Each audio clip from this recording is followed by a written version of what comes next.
بسم اللہ الرحمن الرحیم۔ السلام علیکم پیارے دوستو، ہمارے چینل اسلامک انفارمیشن میں آپ سب کو خوش آمدید۔ پیارے دوستو، آج کی اس ویڈیو میں کائنات کے سب سے بڑے بدبخت اور قاتل کے بارے میں آپ کو بتائیں گے، یعنی فرعون کے بارے میں بتائیں گے کہ فرعون کون تھا اور کس کی اولاد میں سے تھا۔ فرعون کو فرعون کیوں کہا جاتا ہے اور اس نے کس طریقے سے بنی اسرائیل کے لوگوں کو جھوٹ میں مبتلا کیا اور نعوذ باللہ خود خدائی کا دعویٰ کیا اور جھوٹا خدا بنا۔ فرعون مصر کا بادشاہ بننے سے پہلے کیا کام کیا کرتا تھا اور یہ مصر کا بادشاہ کیسے بنا اور اس نے بنی اسرائیل کے لوگوں کو کیسے ورگلایا، کیسے جہالت پھیلائی۔ پیارے دوستو، ان تمام سوالوں کے جواب قرآن و حدیث کی روشنی میں آج اس ویڈیو میں آپ کے لیے لے کر آئے ہیں، اور چینل کو سبسکرائب نہیں کیا تو سبسکرائب کرنا نہ بھولیں۔ پیارے دوستو، یہ وہ فرعون ہے جس کا ذکر قرآن پاک میں ملتا ہے اور یہ حضرت موسیٰ علیہ السلام کے دور میں تھا۔ اس کا نام ولید بن مصب یا مصب بن ریان تھا، اور بعض مورخین نے اس کا نام قابوس بھی تحریر کیا ہے۔ اس کا تعلق قبیلہ کتبیہ سے تھا اور اس کی عمر تقریباً 400 سال تھی۔ اس طویل عرصے کے 400 سال میں نہ ہی یہ کبھی بیمار ہوا، نہ کبھی اس کے سر میں درد ہوا، اور نہ ہی کوئی دشمن اس پر غالب آیا۔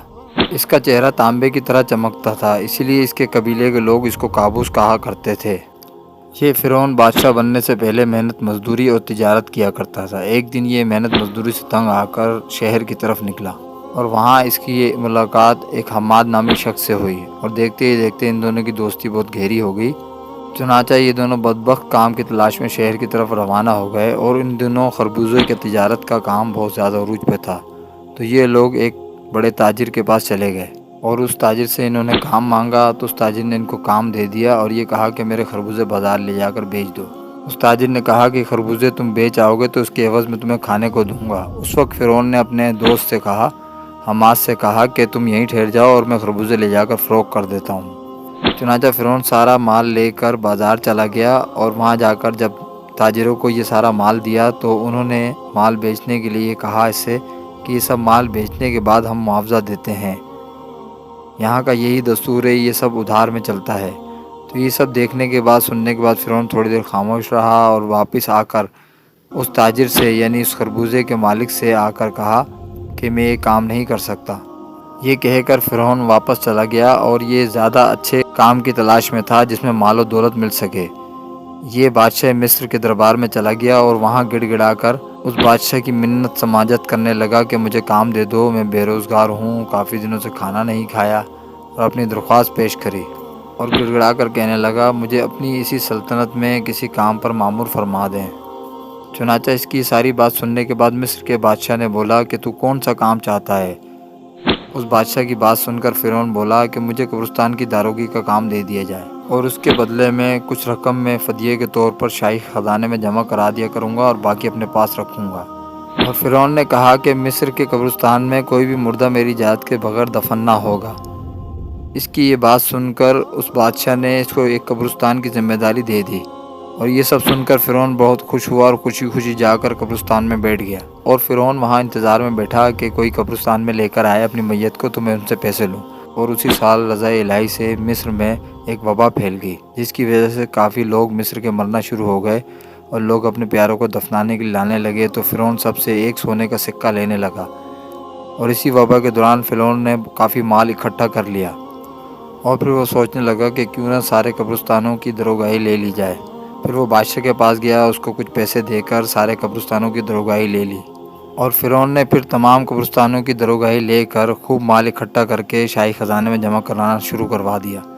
جس کی وجہ سے بادشاہ بہت خوش ہوا اور اپنی جہالت کی وجہ سے فرعون کو عزت اور مرتبہ دینے لگا۔ اور تھوڑے عرصے بعد ایسا ہوا کہ اللہ کی رضا سے مصر کا وزیر مر گیا۔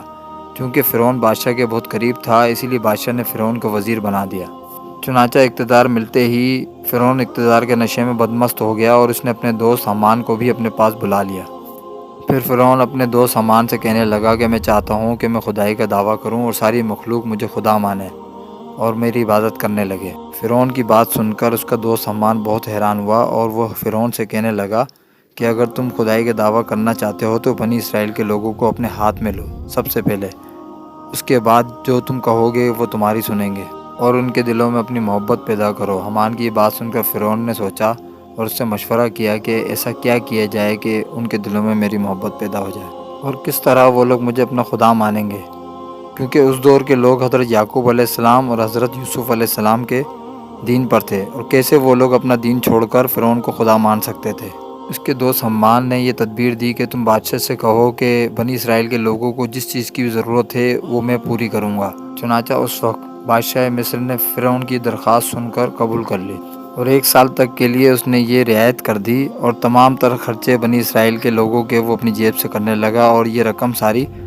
اپنے دوست حمان کے ہاتھوں بادشاہ کے شاہی خزانے میں جمع کروانے لگا، اور اس نے یہ اعلان کروا دیا کہ تمام تر اخراجات بنی اسرائیل کے لوگوں کے 1 سال کے ہم نے بادشاہ مصر کے خزانے میں جمع کروا دیے، اور مزید 2 سال کے اخراجات کی معافی کے لیے ہم نے درخواست دی ہے بادشاہ سلامت کو، اور وہ بھی قبول ہو گئی۔ چنانچہ یہ اعلان سن کر مصر کی غریب عوام بہت خوش ہوئی اور مصر کی ترقی کے لیے دعائیں انہوں نے بہت کرنی شروع کر دی۔